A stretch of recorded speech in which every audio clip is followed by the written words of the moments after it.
Thank you for joining Cancer Support Community Atlanta for this cooking demo, facilitated by Ashley Van Sice. Please visit our website, cscatlanta.org, for a complete list of live and recorded events. We invite you to sign up for our newsletter to stay connected to all future programs.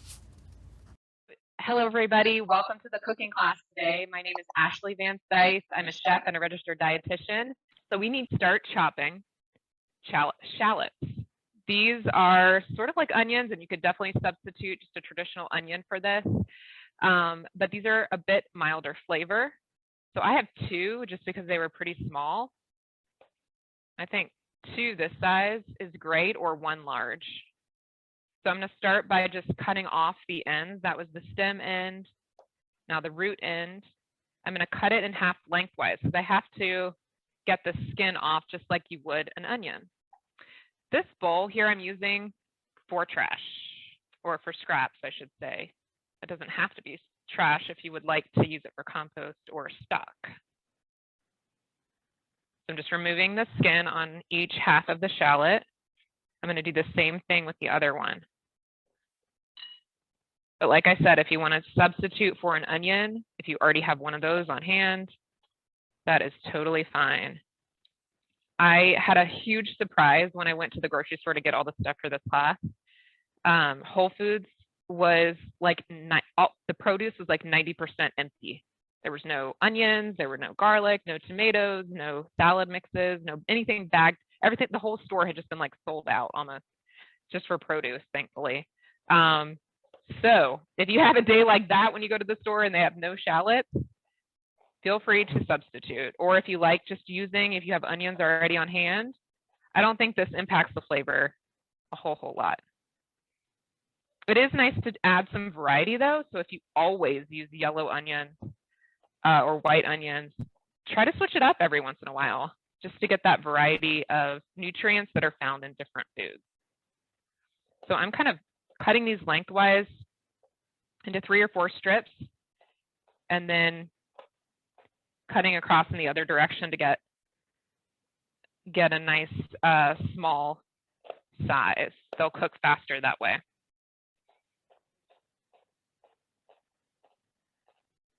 Okay, so that is the shallot.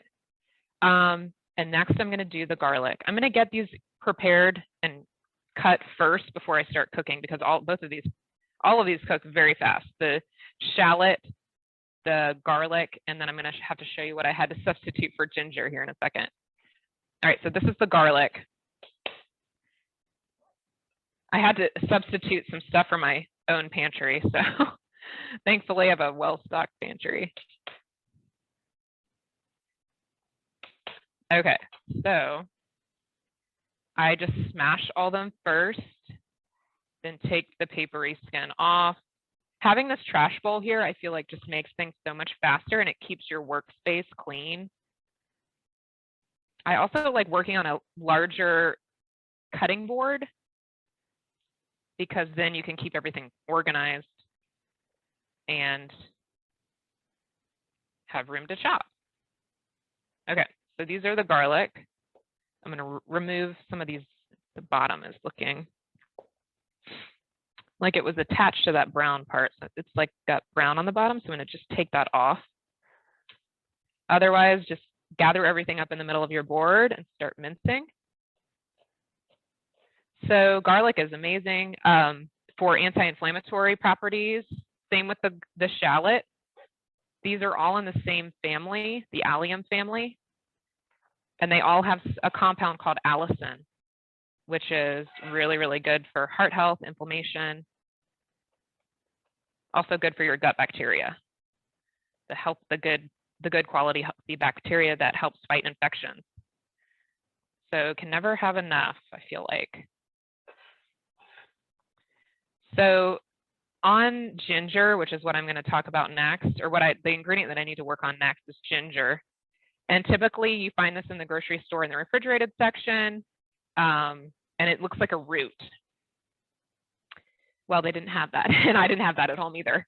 So I found this is like a jarred minced ginger. we're going to test it out today. I've never used this before, but it's basically like a pre-minced, it's almost like a puree.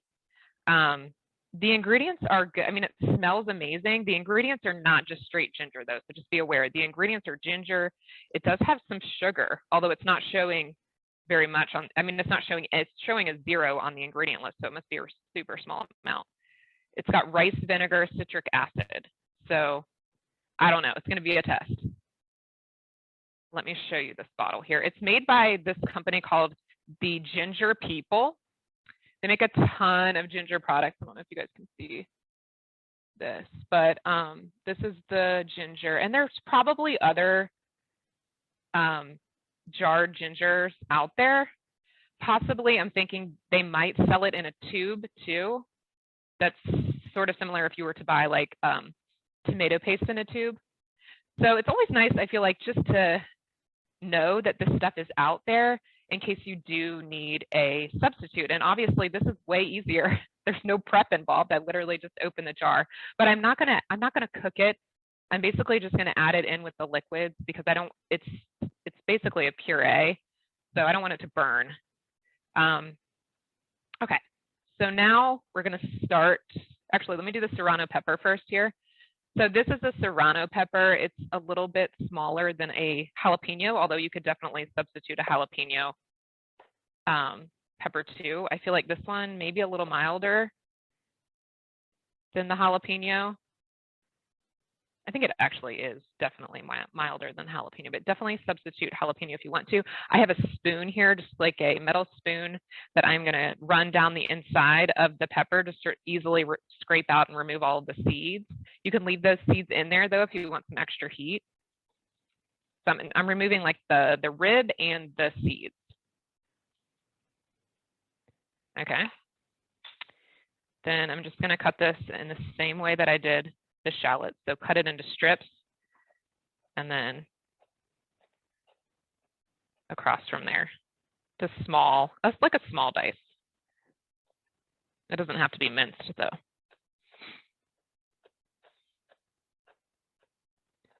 All right. So now I'm gonna start cooking. This is my pot. I chose this pot for the meal. Remember, we're doing 1-pot meals. This is almost like it has low sides of a stock pot. You could definitely use a stock pot for this recipe. I just chose this one because of the lower sides. We don't have like a super high quantity. Let's see, turn on the stovetop here. The oil mentioned in your recipe is coconut oil. So that's what I'm gonna use. But if you don't wanna buy coconut oil, if you don't have that already on hand, you could definitely substitute your favorite oil, maybe olive oil or something like that. So this is hard in the coconut oil is hard in here because it's cold. So you just scoop it out with a spoon into the pot and it will melt just like butter will, but it is solid at room temperature. All right, so we're gonna let that heat up. I always let the pan heat up with the oil, whatever type of oil it may be, to get the oil hot, to get the pan hot. It just, everything cooks a lot better that way. All right, so then we're gonna go ahead and we're gonna add the shallots. I'm gonna cook those first. You wanna hear that noise, that sizzling noise when the food hits the pot? That's a good sign. That means your pot is hot enough. I'm gonna wait on the garlic here just because this shallot will take a little extra time than the garlic. And what did you say you had that stove setting on? This is on medium right now. So this is an induction stovetop, so it shows me numbers. So this is 5 out of 10, so it's right in the middle. It's on number 5. These heat up ridiculously fast. The induction burner cooktops heat pots crazy fast. You are gonna have to wait longer if you have a gas stove or if you have a electric. Okay, so I'm gonna turn it down a little bit because it seems extra hot for some reason. I don't want these to burn because then they'll get a little bitter. if they actually start burning or browning a lot. But it already smells good. Like that's like one of the therapeutic things about cooking is the smell. The smell is just so nice. Okay, so I'm gonna go ahead and add the pepper now. This is the serrano pepper going in. And I'll go ahead and add the garlic. And then remember, we're gonna wait to add the ginger just because it's in that liquid jarred form. If it's not, if you've cut it fresh, then you would add that right now. And this is really quick. It's just gonna take, I don't know, a minute or so to get this stuff soft. But this is like a classic base to a curry. You've got the hot pepper, the garlic, the ginger, and the onion.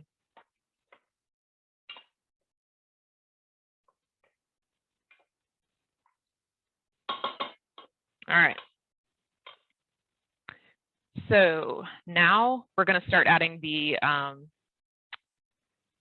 some of the other ingredients. I'm going to turn this way down because I just realized I haven't cut the sweet potato yet. So now this is on a 1. So ideally you would have done the sweet potato already. That's okay. We'll make it work. So sweet potatoes are part of this recipe. I've already peeled one. Just going to peel the other one.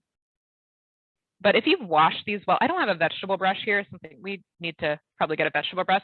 If you've got a good vegetable brush and you feel comfortable eating the skin, if you've gotten it really clean, then you can definitely leave the skin on. There are nutrients in the skin. There's extra fiber in the skin. So feel free to leave that on if you can get it nice and clean. These are organic, but I still feel like they could benefit from being peeled. Okay, so, oh, I just threw that in there. That was kind of funny. We don't want that to end up in the trash. So I've got sweet potatoes. I'm just cutting lengthwise. I got some small ones. I feel like the small sweet potatoes are a lot easier to work with. Your recipe says 1 large, but I got kind of a medium and a small one. They're easier to cut, they're easier to work with, especially when they're raw. Sweet potatoes can be kind of hard to cube up. So for a recipe like this where you're going to be cutting the sweet potato, do yourself a favor and get the small ones. It'll be easier to cut. And on that note, we always talk about this, so I'll bring it up again. Sharpening your knives makes your life so much easier in the kitchen. So if you've been thinking about it, haven't done it yet, this is a reminder. It will help. It just will help the process be so much more enjoyable. Okay, so that looks like, I'm going to do one more strip here. Actually, I'll just go ahead and do the whole thing, just to use it up. So I cut it into these like plank type sizes, then into strips, then into cubes. And then that gives it a more even size, easier to get everything kind of a similar size. Plus I think it goes faster, but you got to have a sharp knife to be able to get those big planks. Okay, so we're going to add the curry paste. The next ingredient that I'm going to talk about before we add this is the curry paste. So this is a very easy, usually you can find this brand everywhere. It's called Thai Kitchen, and this is a red curry paste. They have different colors. So they have green and they have red are the 2 most popular. And so for this recipe, we're going to use the red. So each one has slightly a different taste. Let me rinse this off real quick. And it depends on the type of pepper. So for this one, they've used a red pepper. The ingredients in here are red chili pepper, garlic, lemongrass, salt, shallot, coriander root, and kefir lime peel. So tons of flavor in this. All right. So back to our pot. Turn it at a low heat. We're going to add about, your recipe says 3 tablespoons. So I think that's pretty accurate. 1, 2, 3. This is easy to adjust though. So up or down, depending upon your taste. We can add it at the end too. So we will taste it at the end and we can decide if we want more flavor from the red curry paste. All right, so that gets stirred up a little bit. Then we're going to add our potato. And then I'm going to add the ginger. Don't worry, I won't forget about that ginger.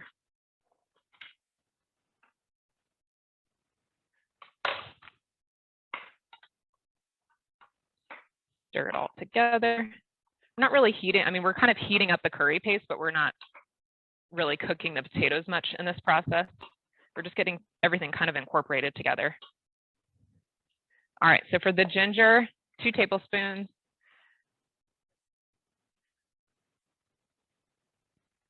So 1. And just because I have no idea if this is stronger or sweeter maybe than raw, I think I'm just gonna add 1.5 just on the safe, to be on the safe side, and then we can add more later if needed. We shall see. But I would say don't be afraid to substitute. I doubt you're probably serving this to like a master chef. So I wouldn't be worried about adding, you know, it's good to know these different substitutions because you just never know what will come up. Plus, it's a good way to use stuff that you have already on hand. Okay, so now we're gonna add the coconut milk. I've already opened 1 can. We have 2 cans of coconut milk needed for this. I've already opened 1 can and poured it into this bowl. It's kind of chunky because the only coconut milk I could find was the full fat one. Your recipe lists light coconut milk, but you can definitely use the full fat if you can't find light and you're not worried about the fat content. So see how it's coming out? I don't know if you can see that, but it came out. This is the solid fat and this is the liquid part. So if that happens, it's totally fine. It will all come together as it heats up. So it's kind of like, just like the coconut oil, it's solid at room temperature. As soon as this heats up, it will all come together. So I wouldn't even worry about kind of, you can, if you're concerned about it, you can kind of stir it and incorporate it together in this bowl. But I'm just gonna let it all warm up and come together in the pot. So this is 2 cans of coconut milk. You can, yeah, definitely use light if you're concerned about the fat content because coconut is high in fat. Okay. Another option, if you can only find full fat, but you want to cut the fat, you could do 1 can of full fat coconut milk, and then you could substitute in like a little bit of water and then maybe a little bit of even like almond milk or something like that, just to bring up the liquid to what it would be if there was 2 cans.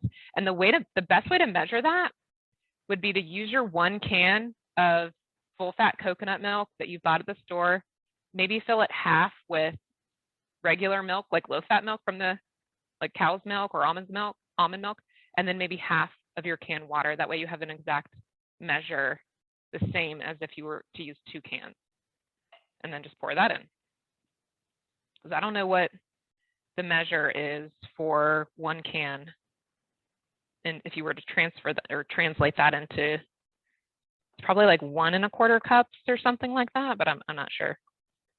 You could test it out. Okay, so I'm just stirring this and the coconut milk is all coming together in here, and it's going to, as soon as, I'm going to turn up the temperature, as soon as it comes to a simmer, you're not even going to know it was separated. Okay. So let's check back with the recipe now. We need to add some turmeric and we need to add some salt. So in the turmeric, we're going to do 1.5 teaspoons. Another cancer fighting ingredient here, we have turmeric, very, very good for gut health, inflammation, and so many more. Immune system, it does so many good things. So 1.5 teaspoons of that and the salt. A good, nice pinch of that. Give it a stir. And let me know, shout out if you guys have any questions. You can unmute yourself and just ask away or use the chat box if you want to. Emily can read it out. All right, we're gonna let that come up to a simmer. I'm gonna work on the rest of the vegetable prep because we do have some greens that are gonna get added into this. So now I'm just increasing the heat to like medium high just to get this up to a simmer so that those potatoes can cook. And at this point, you can cover it if you want to speed up the process a little bit. I'm just going to leave it like that though.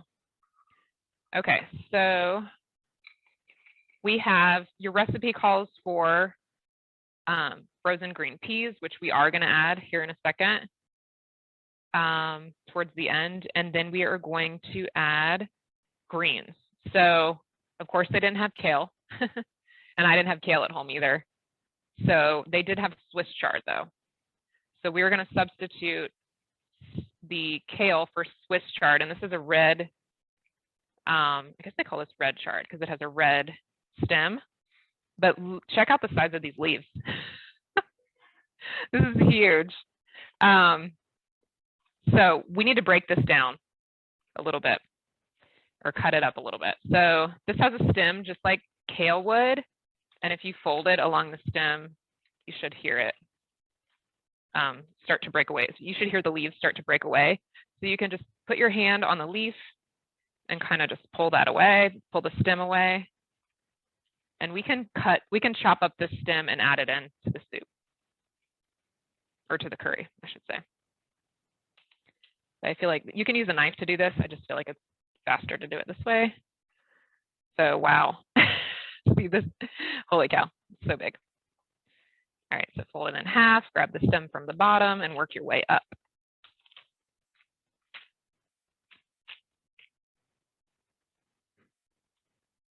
I just like to take all the stems out first. Now you could substitute with frozen, maybe you could find frozen kale or frozen, some kind of greens mix. You could do spinach if you want to. You could do collard greens maybe, whatever you like for the greens. I mean, literally this was the only green they had. They didn't even have spinach.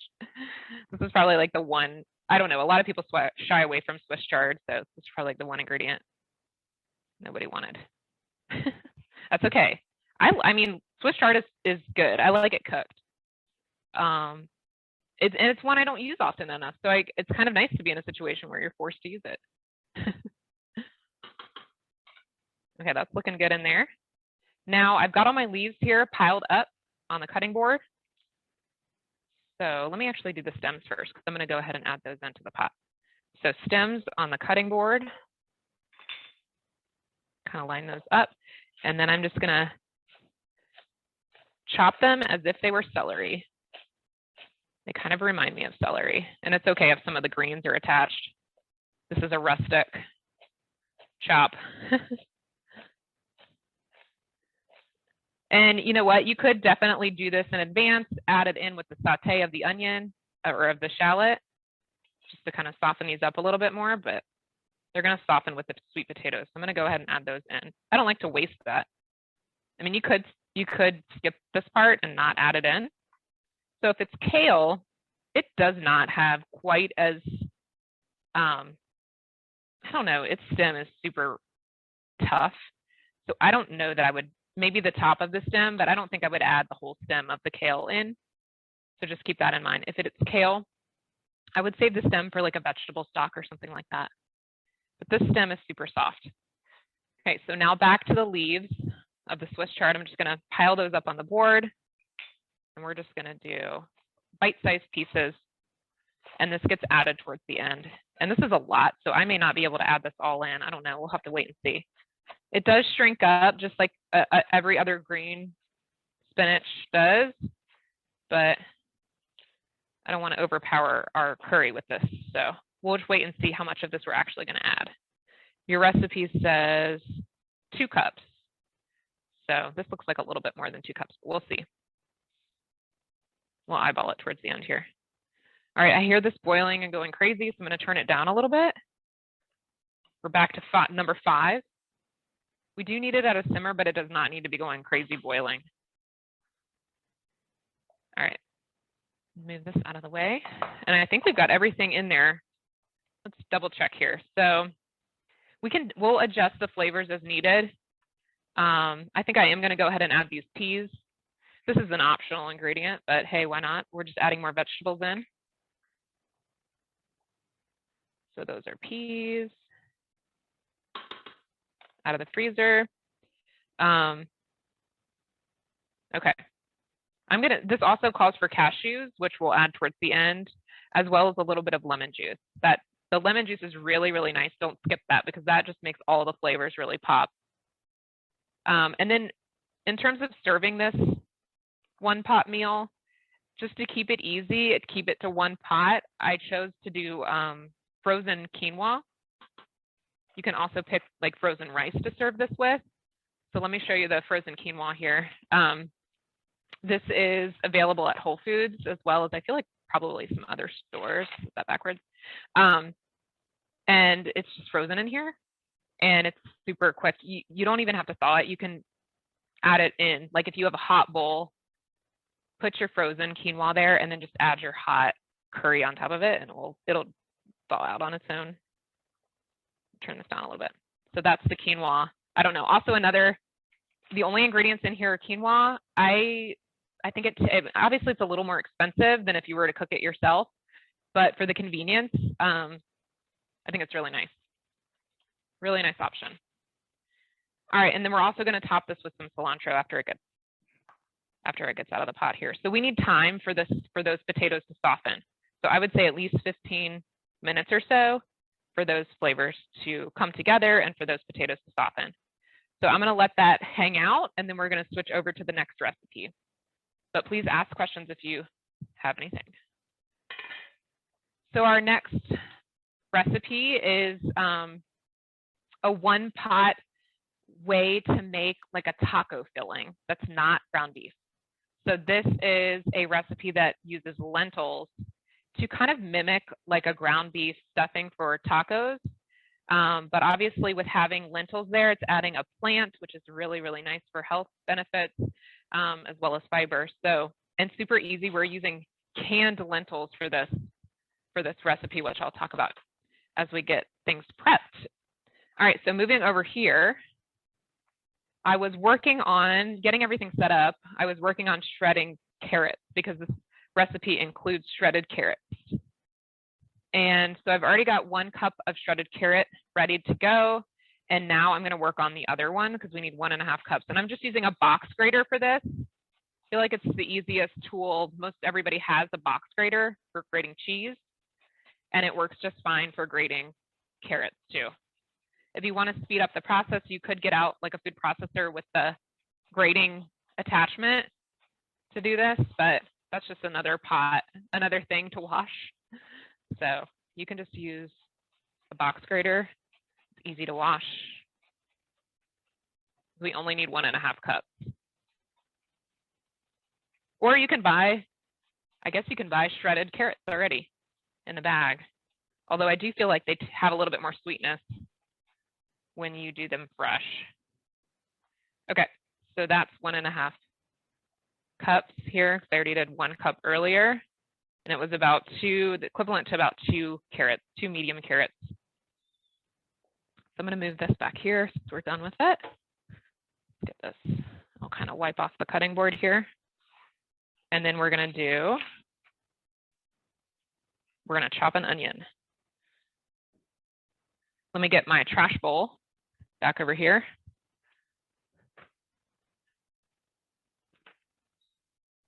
Okay. And I feel like carrots is just another way to sneak in another plant.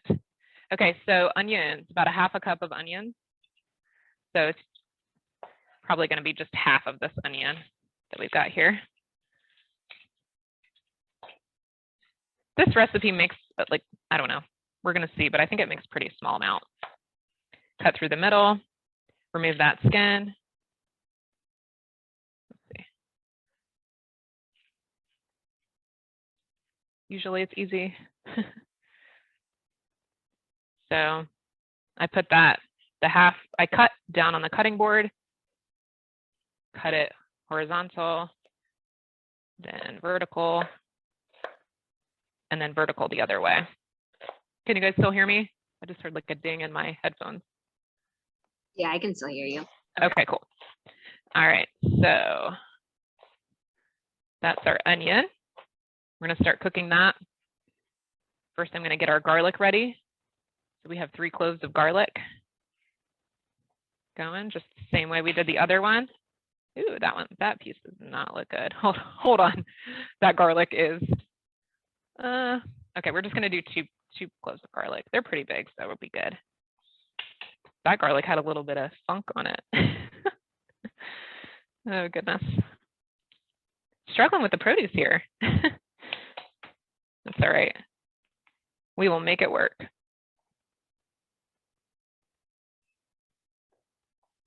All right, so let's give this a mince. You never know what to expect, I feel like, these days when you go to the grocery store. Keeps you on your toes in terms of like the products available. All right.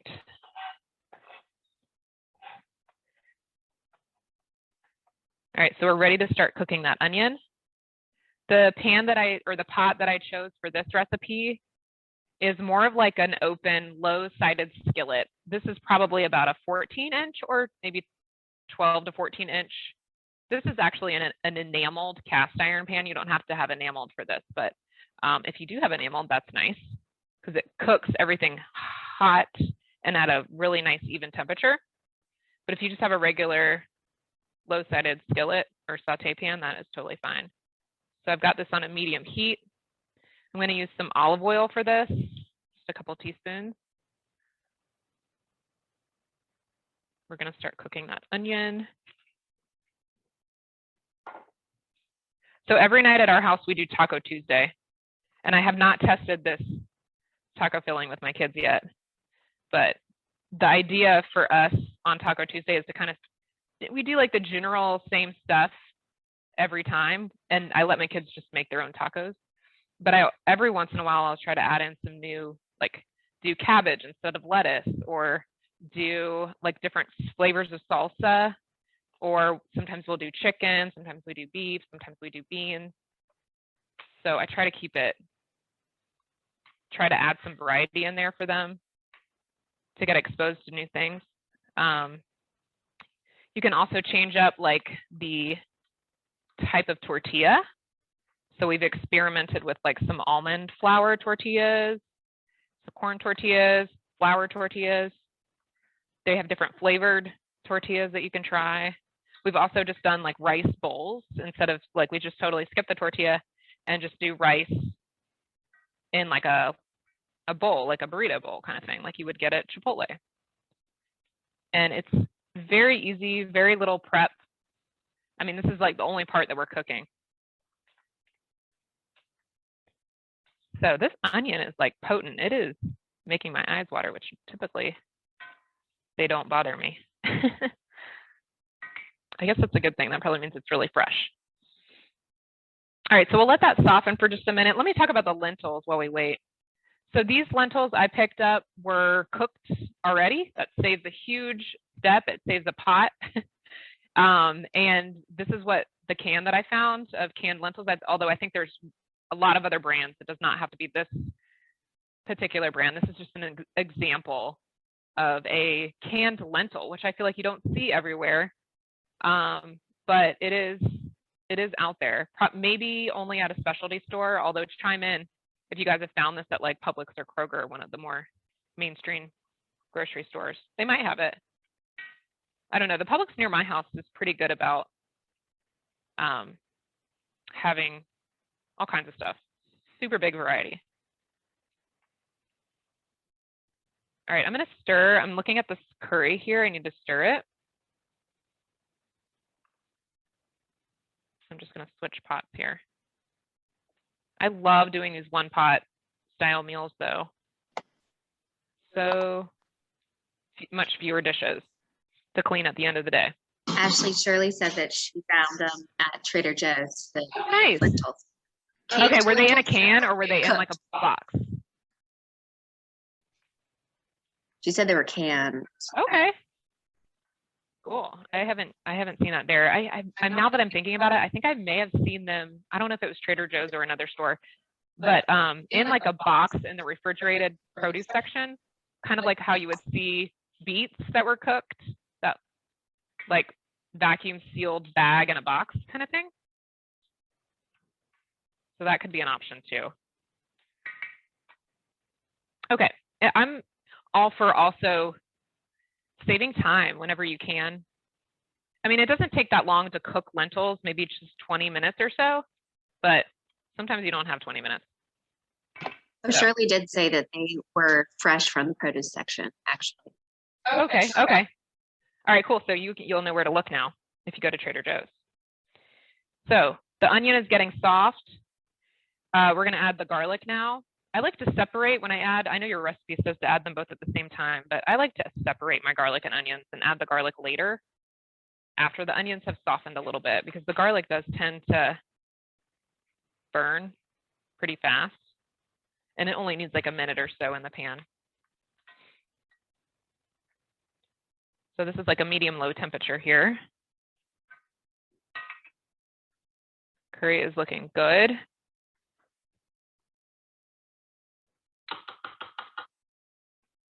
All right. So those, so next we're going to add the carrots. So this is our 1.5 cups of shredded carrots. Those are going in.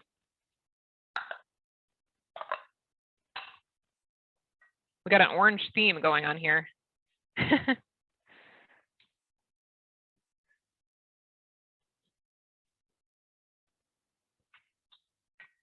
And then your recipe calls for something called nutritional yeast. You can skip this if you'd like, but I already had it. They didn't have it I already had it in my pantry at home, so I just decided to bring it on along.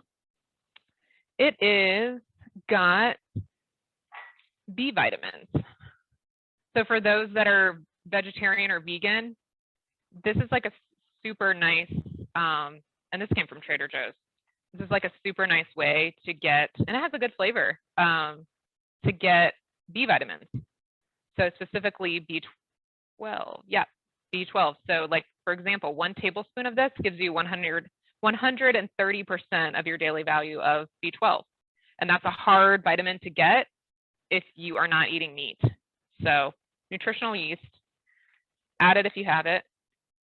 The reason why I have this is kind of funny, because my aunt told me that, now this, please don't, there's no science that backs this up. My aunt told me that if you give this to cats, and you let them go outside, it repels fleas. So anyways, I tried it on my cats and they were like, no, I'm not eating that. So anyways, I don't think any veterinarian would recommend that. Okay, so it's kind of funny. We'll add this in. I do like the flavor of it though, and I've added it to a few dishes here and there. So, but I'm not a vegetarian or vegan, so I kind of forget that I have it. But so about 1 tablespoon of this goes in.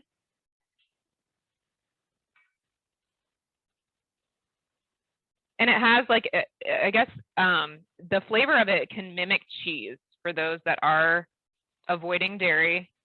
If you want that cheesy flavor, I've seen a ton of recipes use nutritional yeast mixed with like soaked cashews to get almost like a vegan cheese. They blend it all together to get like a vegan. And actually, like as it's cooking, it kind of does have that like cheese smell, interestingly.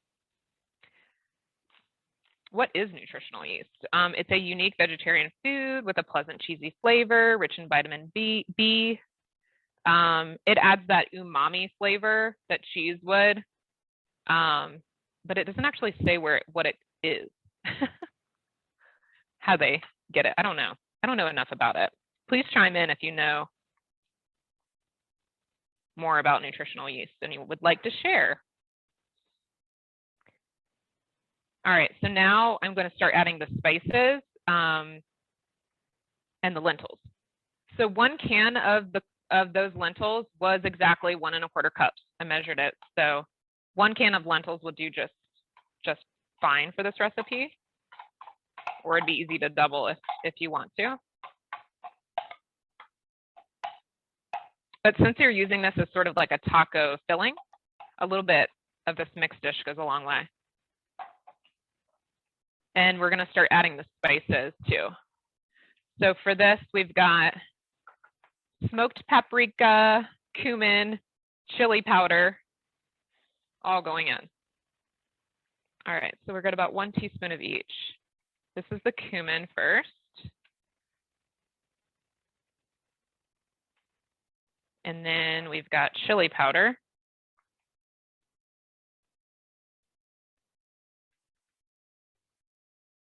And then we've got smoked paprika, which if you're not familiar with smoked paprika, it looks red just like traditional paprika would, except they smoke the peppers. It says oak smoked on this one. They smoke the peppers before they grind them up and make them into a spice. So they're super good. They give kind of that meaty flavor, I guess you could say. But they're also good in just like any chili. Smoke flavor is reminiscent of like a grill or a smoked fire, the smoke from a fire. Okay, so stirring that all in. And by cooking the spices this way, you're really developing their flavors, letting them have contact with the pan, heating through. It helps open up the flavors of those dried spices. All right, also, one thing that I forgot to add so far, which is totally not too late, is a little bit of liquid. I guess the purpose of this is just to prevent any browning from occurring, or burning, I guess, since most of these ingredients here are dry. So this is my favorite boxed version of broth. It's a brand called Imagine. Let's see. No, this way. Can you guys see that all right? Or is it upside down? Do you turn it around this way? Okay, so Imagine. I don't know, the flavor of this, if you're gonna go boxed on broth, flavor of this is really good. So just a little bit just to add a layer of moisture on the bottom of your pan. You don't really need to measure it. You don't want it to be soupy, but you're just trying to create some steam here to and be able to scrape any browning off the bottom from like cooking the onions. And just adds a little moisture to this. Although you don't want it to be soupy by any means. All right, more flavor coming. We're adding coconut aminos. This is like a lot of ingredients for just a sauteed dish, but they all have a purpose. We're building the flavors that you would find in like a taco meat, as well as we're adding some ingredients to develop like the umami taste that you're missing from the meat itself. So coconut aminos, this is like a substitute for soy sauce. You could definitely use soy sauce if you are not avoiding soy. I guess the reason to use this is if you're avoiding soy. So this is the coconut aminos that I found, although there's a bunch of different brands. If you know that brand, Bragg, what is it called? Liquid, I think it's called Bragg, something Bragg. They make one of coconut aminos. So it's basically the same flavors of soy, similar flavors to soy sauce, except they're using, the main ingredient in this is coconut flowers. So it's got like a little bit of a sweeter taste than soy sauce, but if you're avoiding soy, coconut aminos is a nice substitute. And we already added the nutritional yeast, and we'll start to add the lime at the end. Would that have less sodium than soy sauce? Oh, that's a good question. Let's check the ingredient list. Not necessarily, no. So keep that in mind. And I've actually never seen low sodium coconut aminos. Like you can definitely find low sodium soy sauce. Okay, so we're just letting this cook for 5 minutes or so, just to kind of let the flavors blend together. I'm going to turn it down slightly. I do like the idea of leaving, well, your recipe says put the lid on, which we can definitely do. But the benefit of leaving the lid off, if you're standing right here, is that some of that the liquid evaporates as it cooks, and I feel like may intensify the flavors a little bit. Let me give it a taste, actually, with that in mind, just to see how it's doing.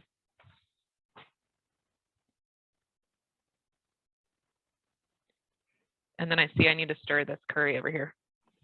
It actually smells like taco meat is cooking right now.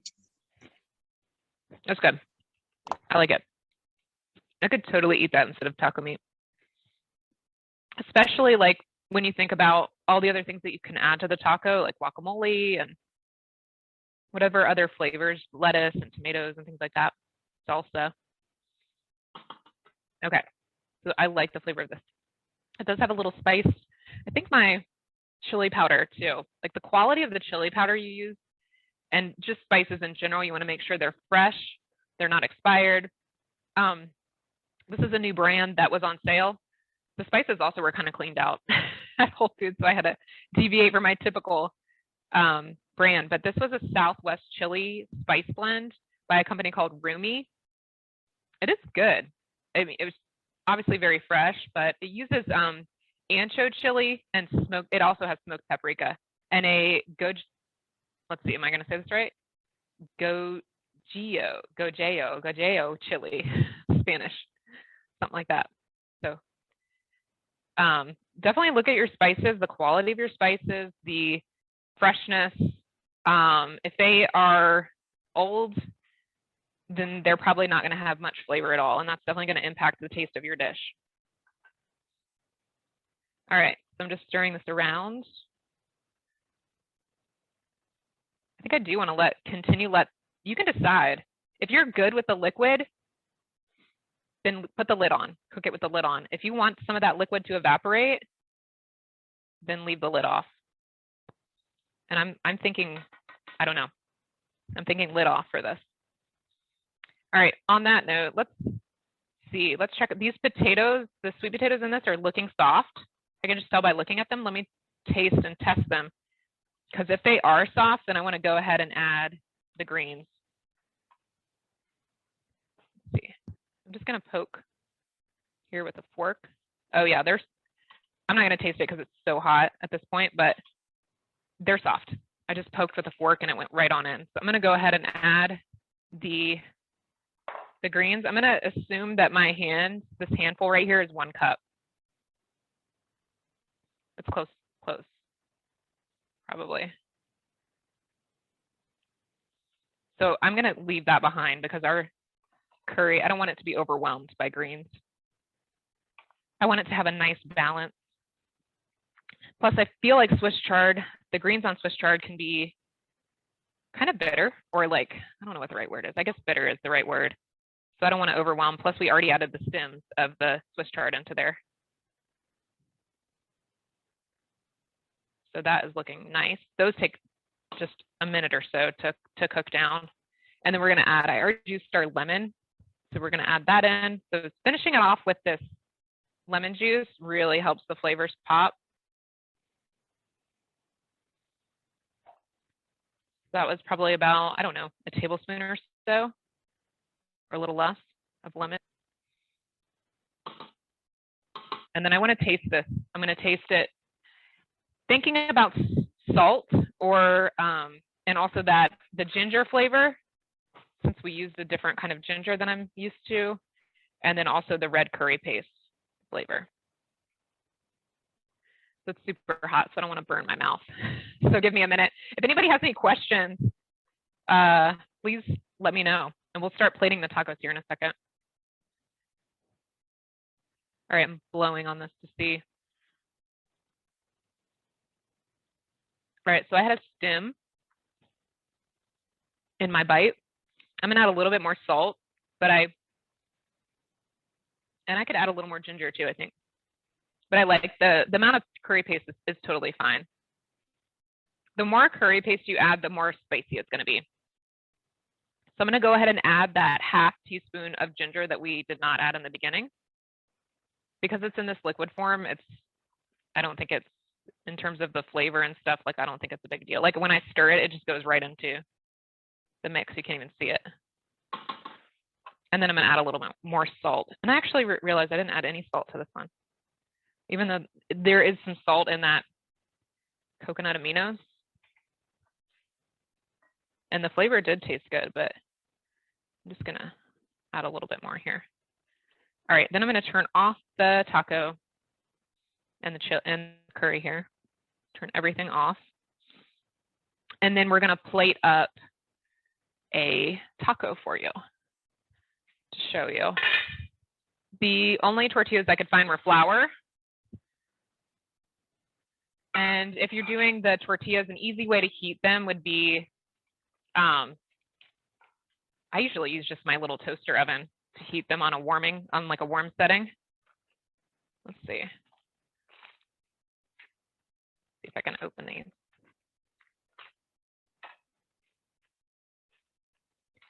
All right. So we have our tortilla here. I'm going to slice up some avocado really quickly. The way that my kids like it is, which is super simple, is the avocado smashed with a little bit of salt. So we'll just do that here just for ease, although you could add, you could slice it, you could cube it with a little salt, you could you could make a guacamole with all the stuff, tomatoes, onions, cumin, cilantro. So it's totally up to you. So this is just smashed up with a pinch of salt mixed in. And then, so let me set that aside. And then we have just some cilantro. Now with the cilantro, you can, for this, I would just pick off the individual leaves. Or if you want to mince a big chunk of it, a big part of it, actually, I will mince it. I changed my mind because we're going to use some for the curry as well. So don't worry about taking it off the leaves, taking the leaves off the stem. The stems are totally fine to eat. I just stop usually when I get to the bottom here where the stems get large. Okay, so that's our cilantro. Then we have a little bit of this salsa. Let me show you what brand. I don't know if this is, we're going to test this out for the first time here. Whatever salsa you like. I like to switch it up though in different ones. They didn't have any fresh salsa either at Whole Foods. So this came from like the chip aisle, right? Okay, so here we go. Let me grab a spoon. So the tortilla, this is just an example, but the tortilla I would lay the lentil right down the center. And you know what? I think this counts as a one-pot meal because we only use one pot, even though we're adding these other things. Then I would do a bit of avocado as well as a drizzle of salsa. And I also, if I had it here today, I would do like romaine lettuce or cabbage, some kind of crunchy green in here. I think cabbage or romaine is the best. And then for this curry, let me just show you. I think I'm just going to show you in the pot instead of getting a separate bowl. But, oh, here, we forgot the cilantro. So we'll do a little cilantro here. And I do a little cilantro here as well. I'm just realizing something we forgot. It's totally fine. But let me show you. So your lentil recipe calls for lime juice to be added at the end, right? I don't know if you see that in the recipe, but lime juice is to be added 1 to 2 teaspoons. Well, they didn't have any lime. So anyways, at Whole Foods, they do sell these 100% juice forms of lime and lemon. It's kind of a big jar, but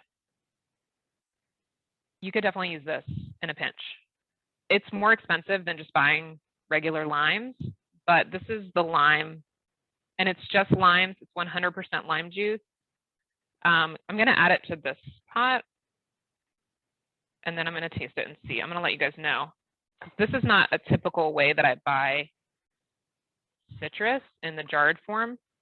So let me do a taste test here. I'm going to stir it in, grab my tasting spoon here, and I will just see if I can notice a difference.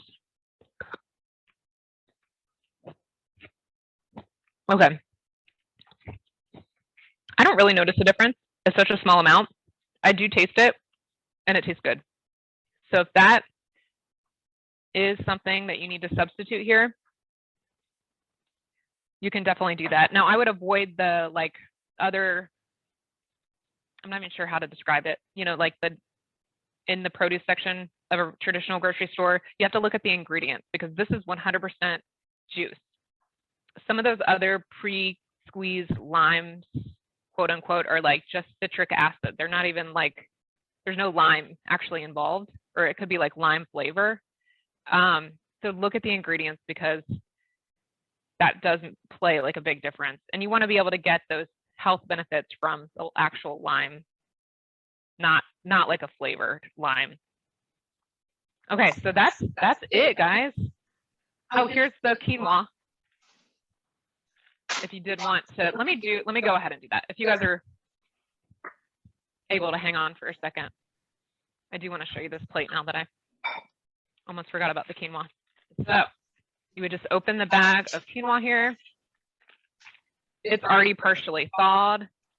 It's partially thawed, I should say, partially frozen. So do that. Then I need a spoon. Here somewhere. We'll do the ladle. And then I would do this either on top or on the side here. I'll just do it on top. A bowl would probably be better.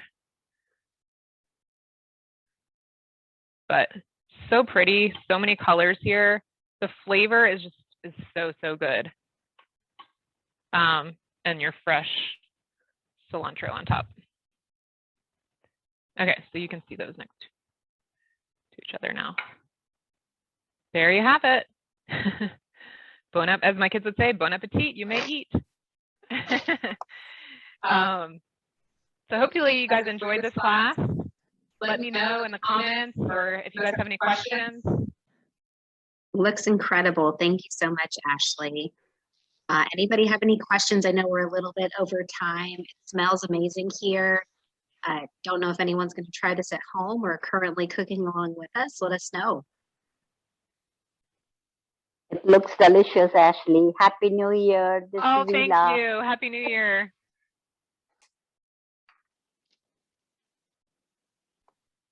All right, if that's all, thanks everybody for joining us, and join us again next month. Bye, everybody. Thank you for joining Cancer Support Community Atlanta for this program. If you're interested in other live or recorded programs, please visit the online program tab of our website, cscatlanta.org, or follow us on Facebook. We'll be sharing additional information on upcoming programs.